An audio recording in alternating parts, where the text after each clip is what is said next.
Assalamualaikum warahmatullahi wabarakatuh.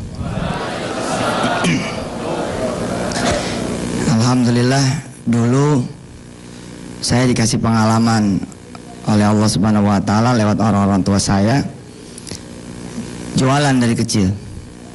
Yang lain main gundu, saya jualan gundu. Yang lain main layangan, saya jual layangan. Kita beli kerupuk Bangka 400, dijualnya 500. Kan satu kerupuk Bangka tuh satu plastik isinya 10. Jualnya gocap. Kali 10 500, untung 100. Subhanallah. Dulu masih ada sugus istilah gotun ya. Belum lahir kali anak-anak sekarang. Gotun tuh 5 perak. Ya, bisa dibayangkan kalau kemudian kita untung 100, berarti kita bisa punya properti banyak sekali itu. Nah, yang kebiasaan ini tidak ditemukan di kalangan pribumi. Mereka rata-rata tidak mampu membagi. Jadi yang saya lihat gitu ya, kayak kita ini orang tua suka ngomong begini, udah belajar dulu, konsentrasi aja. Padahal persoalannya bukan konsentrasi, persoalannya adalah membuang waktu yang sia-sia. Ketika dia tidak punya waktu untuk yang sia-sia, dia bisa jualan. Dia bisa jualan online, dia bisa kemudian jualan di depan rumah, dia bisa kemudian jualan di perempatan. Tapi ketika anak-anak remaja banyak hal yang sia-sia, dia nongkrong di mall. Nongkrong di mall itu bagus tidak? Bagus kalau bawa lontong sekalian. Bawa lontong, bawa sambelnya ya kan, bawa kerupuk, bawa teh manis yang di termos jadi duit. Bawa tikar, itu namanya piknik. Bawa barang dagangan, kemana aja bawa barang dagangan. Bila ditakdirkan kemudian Yusuf Mansur atas izin Allah diterbitkan bukunya, dijual bukunya di Gramedia. Beberapa orang di Gramedia ya ada yang rasa-rasa ingat dengan Yusuf Mansur yang rajin ya ngorder kerupuk. Jadi kita beli kerupuk berapa bal itu. Terus apakah kita harus tenteng kayak orang pengembara gitu? Kan enggak. Kita bawa satu sampel, kita main ke Gramedia Palmera. Saya bilang Mas Satpam, Pak Satpam, ini saya bawa sampel kerupuk, bisa tidak saya masuk ke atas? Kata Satpam, oh jangan, lagi pada kerja. Terus saya nanya baik-baik, nah gimana caranya supaya saya bisa dagang? Bayangkan ya, seorang Satpam aja akan ngasih unjuk. Nih perhatikan filosofinya. Tinggalin dulu handphonenya, BB-nya tinggal. BB-nya taruh dulu, ini mahal nih ilmuwan. Oke. Perhatikan filosofinya. So when I came to Gramedia, I told to the security, hey, saya mau jual ini kerupuk. Gimana caranya? Boleh nggak saya ke atas? Si security bilang nggak boleh. Terus saya nanya, and I asked him, gimana caranya kalau saya mau dagang? Apa dia bilang? Tungguin di masjid aja Pak. Atau tungguin di kantin, nanti juga pada turun sholat zuhur dan pada turun makan. Emang boleh saya jualan di masjid? Nggak apa-apa Pak, tunggu di depannya aja. Emang boleh saya dagang di kantin? Nggak apa-apa Pak, asal jangan ngeganggu pedagang yang lain. Insya Allah nggak apa-apa. Ya sudah kalau gitu saya tunggu. Jam masih jam 10. Bayangkan, saya bertanya tidak dengan direktur utama, saya bertanya tidak dengan presiden direktur, saya bertanya tidak sama di owner dari Gramedia, saya bertanya ya tidak dengan Jakob utama. Saya bicara dengan seorang security and he guide me. How about we talk to him? We ask from him the guidance. Bagaimana kalau kemudian kita bicara sama Allah langsung? Masya Allah. Juga ada poin? Juga ada poin or not? Ini remote-nya boleh you may choose in English version or in no smoking ya. No smoking. Ya biasa, saya kalau habis dari Malaysia, Singapura gini bahasanya suka campur-campur. Lah beneran, aneh kemarin ke sana ngopi ngeteh. Iyalah pengusaha ya kan. Bebas. Emang bekerja, emang ngambil cutinya kumpulin dulu gitu. 10 tahun baru dapat 2 minggu. Emang begitu. 10 tahun dapat 2 minggu. Apa yang tidak dimiliki oleh para pekerja? Freedom. Financial freedom. Financial freedom mungkin nggak ada masalah ya. Buat sebagian orang nggak ada masalah financial freedom, karena banyak juga pekerja-pekerja yang disebut dengan pekerja profesional. Tapi apa yang absolutely dia yang tidak punya? Time freedom. Yang lebih hebat lagi adalah spiritual freedom. Oh ini nggak punya ini. Karyawan sholat duha 12 rakaat, insya Allah ditegur. Maaf ya mas, di sini bukan pesantren Ustaz Yusuf Mansur. Ini pabrik. Ente kerja di sini. Mau sholat 12 rakaat. Oh saya doain pabrik ini. Insya Allah terusin aja sholatnya, langsung dapat surat tuh. Ya. Ente sebagai bawahan, kalau majikan anda, kalau pimpinan anda, bos anda ngomong begini, sholat zuhur kita jam 12 lewat 9, tapi kita selesaikan dulu. Sepakat? Nggak mungkin kita bilang maaf pak, nggak ada maaf, terusin. Spiritual freedom nggak dapat. Financial freedom insya Allah lah. Di beberapa perusahaan-perusahaan yang bagus, ini urusan finansial ini diurus betul. Dia punya gaji di atas ya 10 juta, kemudian ditanggung biaya semuanya ya. Tapi yang tidak ya didapat oleh kebanyakan orang yang kemudian kerja di bawah bayang-bayang orang lain adalah time freedom. And then yang lebih Masya Allah lagi adalah spiritual freedom. Baik, saya datang bawa kerupuk dan bertanya, maaf dalam tanda petik, hanya dengan seorang security, dan dia memberitahu saya kemana, di mana, dan bagaimana. Apalagi kalau saya bertanya sama Allah. Kalau saya bertanya sama Allah, dia bukan saja akan menunjukkan saya jalan, tapi dia akan membuat saya mampu berjalan. Dia bukan saja membuat saya kemudian tahu apa yang harus saya lakukan, tapi dia juga akan membuat saya menjadi mampu melakukan. Subhanallah. Beberapa pertemuan yang lalu ada seorang pengusaha, calon pengusaha, dia datang. Yang saya bingungin, Ustadz, mau usaha apa? Justru saya bilang, ketika ente bingung mau usaha apa, cepat ambil air wudhu, sholat 2 rakaat, terus ngomong sama Allah, mau ngapain ya? Ada ide nggak sih? Pernah nggak? Prinsipnya sederhana, come to him and talk to him. Come to him, you just come to him. Pergi aja udah datang ke Allah, and then talk to him, lalu bicara sama dia. Ya Allah, gimana ya? Ada ide nggak sih? Gitu. Ngomong seperti ngomong sama manusia itu. Dan tobaan, absolutely dia beda, different. Oh, jauh lah maha. Dia bukan cuma mendengar loh. Ngomong sama saya aja saya bisa kasih solusi. Apalagi ngomong sama yang menciptakan Yusuf Mansur, menciptakan Mas Mono, menciptakan Mas Jody. Datang pada Allah dan bicara. Ada lagi nih masalah yang lain. Udah mas saya nggak punya ide, saya nggak punya duit ya Allah. Ini mau gimana nih? Insya Allah malaikat lapor. Yang ini double nih. Wadrat. Udah nggak tahu, ya? Bahasa Jawanya apa nggak punya duit? Ora duit. Ora gelem.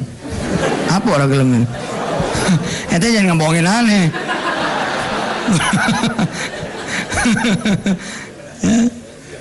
Easy, simple, gampang. Saya bilang sama si pengusaha tersebut, justru makin ente bingung, makin ente nggak tahu. Jangan bertanya melulu, apalagi sama diri sendiri. If you ask yourself, Anda akan makin bingung. Tapi udah makin bingung, akhirnya do nothing. Tidak mampu melakukan apa-apa. Tanya sama Allah, datang pada Allah. Sama, dan ini berlaku universal. Saya cacak ya, part demi part, bagian demi bagian di Antv. Siapa yang rajin ngikutin Antv? Yang tidak nonton Antv silakan keluar. Jembak. Nonton tuh bagus, itu S2 ekonomi dan bisnis lewat itu. Lewat, simple, praktis, easy, and everybody can do it. Semua orang bisa melakukan itu. Hatta anak-anak SMA yang ganteng-ganteng, yang cantik-cantik, gampang bisa. Coba aja sholat subuh ngomong sama Allah, ya Allah hari ini saya pengen dagang. Cuma persoalannya saya nggak tahu mau dagang apa, dan saya nggak punya duit buat modal. Besok pagi subuh datang lagi ke Allah. Kalau perlu datang langsung ke rumahnya. Rumah Allah tahu di mana? Masjid, dan banyak sekali. Point of meetingnya banyak banget. Point of meetingnya, tempat pertemuannya, waduh, Allah mah gampang lah. Saya ulangi, ini simple sekali cara berpikirnya. Saya dagang kerupuk, saya tinggallah kerupuk-kerupuk saya itu di kamar kos saya. Ini kemudian saya bawa satu sampel, saya datang ke satu perusahaan, ketemu security-nya, saya pamit sama dia.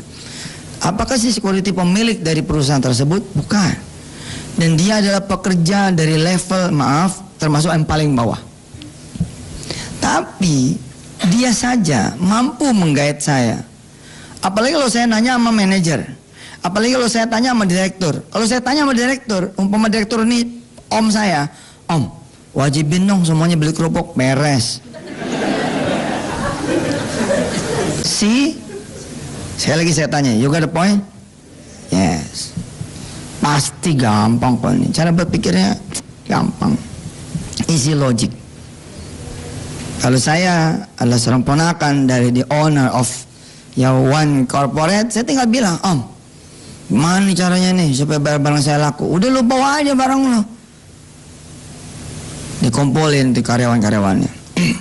Saudara-saudara semua, saya kumpulin saudara ya, untuk memberitahu bahwa saudara dipotong gajinya buat beli sepatu ponakan saya. Ada yang tidak setuju? Ada yang berani? Ada yang berani? Iya, ada yang berani. Wah kaza, dan inilah juga mafa'ala. Ya, apa yang dilakukan ya, wah kaza fa'alallah. Ini yang dilakukan sama Allah Subhanahu wa taala. Dia tinggal perintahkan dunianya membeli barang ente. Wih. Jika saya adalah calon kekasih dari seorang manajer atau seorang kepala cabang bank, maka dia akan aturkan saya untuk mendapatkan permodalan. Bahkan dia bikinkan neracanya, dia bikinkan proposalnya. Dan Allah adalah pemilik segala uang yang ada di muka bumi ini. Ente perlu modal berapa ya? Tinggal datang, sujud, doa, dah kelar sudah. Ustaz, saya minta nggak pernah dapat. Nggak percaya saya. Berapa kali lu minta? Berapa kali lu minta? Kok sama manusia aja prosesnya ente disiplin kok. Pak datang lagi ya, minggu depan presentasi. Baik Pak, datang lagi. Dengan pakaian yang sama? Iya, dengan pakaian yang sama. Dengan minyak wangi yang sama? Iya, dengan minyak wangi yang sama. Tapi kenapa sama Allah? Saya udah minta ya Allah, saya udah minta. Saya pernah menemukan ya, seorang anak SD dengan omset di atas 10 juta rupiah satu bulan. Anak SD, anaknya Astri Ivo.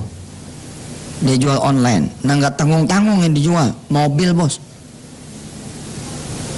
Emangnya anak SD tidak bisa berpartner dengan showroom? Dia datang ke sana, dia foto, tak, dia taruh di laman webnya. Oke? And then dia kasih langsung nomor handphone pemilik showroomnya. Apa sih yang dilakukan?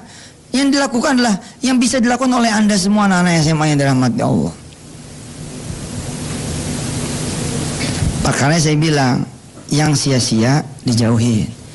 Nongkrong gak pukul lagu dijauhin. Ke mall gak bawa lontong jauhin. Ya, kalau perlu naik busway saja udah jualan, harusnya begitu. Mantap kan? Naik busway nih udah jualan. Permisi Pak, permisi. Saya ada jual prosesor nih. Insya Allah tuh namanya nggak tahu tempat. Di busway kok jual prosesor? Kira-kira yang pantas di baksonya jual apa? Minuman. Insya Allah ente langsung diturunin sama sopir. Tapi besok ente datang lagi lama-lama kasihan juga. Ya udah nggak apa-apa dah.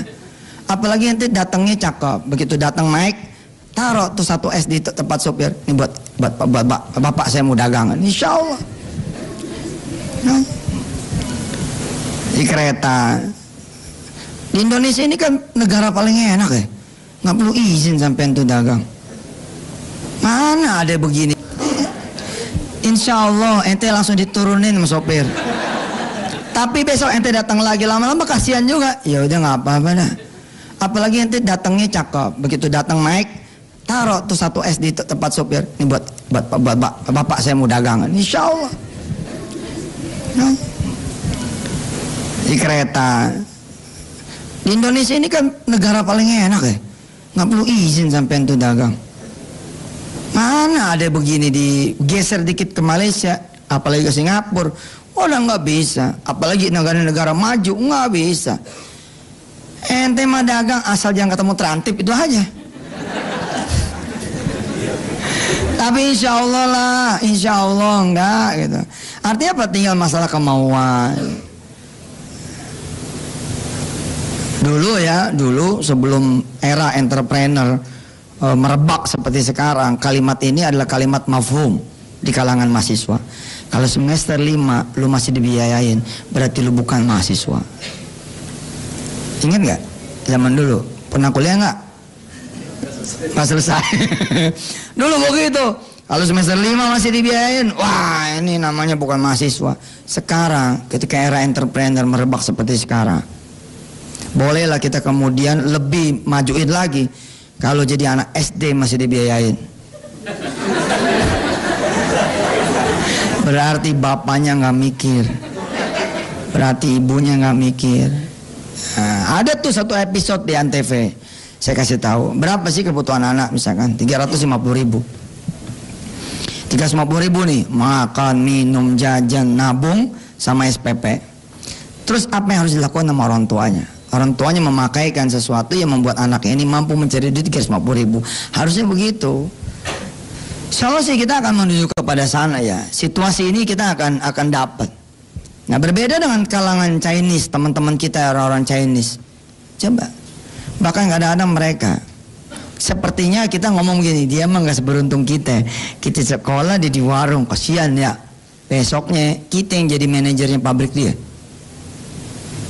Prosesnya diajak. Makanya saya senang tuh kalau ada yang jual pulsa lalu anaknya ikut menjual, keren. Apalagi kalau kemudian pulsa 100.000 dijual 10.000 sama anaknya tuh cepet bangkrut tuh. Ya kayak si Wirda zaman dulu, modalnya 300.000, alhamdulillah laku jualan di SD zaman dulu. Pulangnya bawa duit 32.000. Ini kan keren. Insya Allah keren nomboknya ya. Banyakan. Oke, kembali. Anak-anak SMA, apakah haram mencari duit? Tidak, proses. Nah, ini orang tua yang harus menghargai proses, bukan hasil. Ente pasti punya adik dong. Yang sebelah pasti punya adik dong. Anak juga punya? Enggak, yang belakang loh.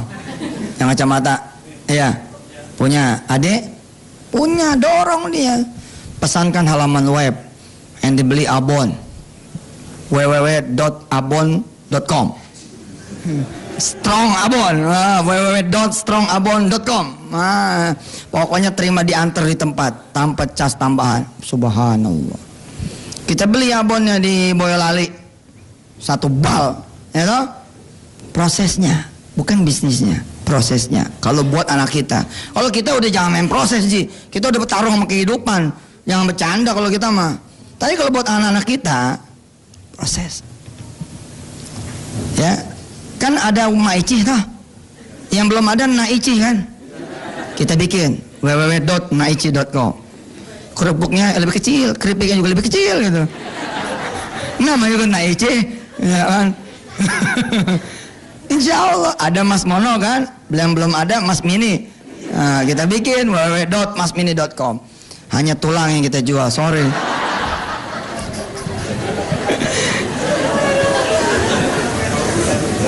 prinsip-prinsip dagang itu sederhana. Cuman sama kuliah tuh dibikin panjang kali lebar. Dan nggak apa-apa, memang bisnisnya semester kan. Bisnisnya memang semester. Ya, Ustadz itu kan nuntut ilmu, fine, oke. Kalau nawaitunya Anda nuntut ilmu, nawaitunya kemudian bikin stemik seperti saya dan kawan-kawan adalah memberi kesempatan untuk ilmu, oke. Semua menjadi sebuah proses yang dihargai Allah Subhanahu wa taala.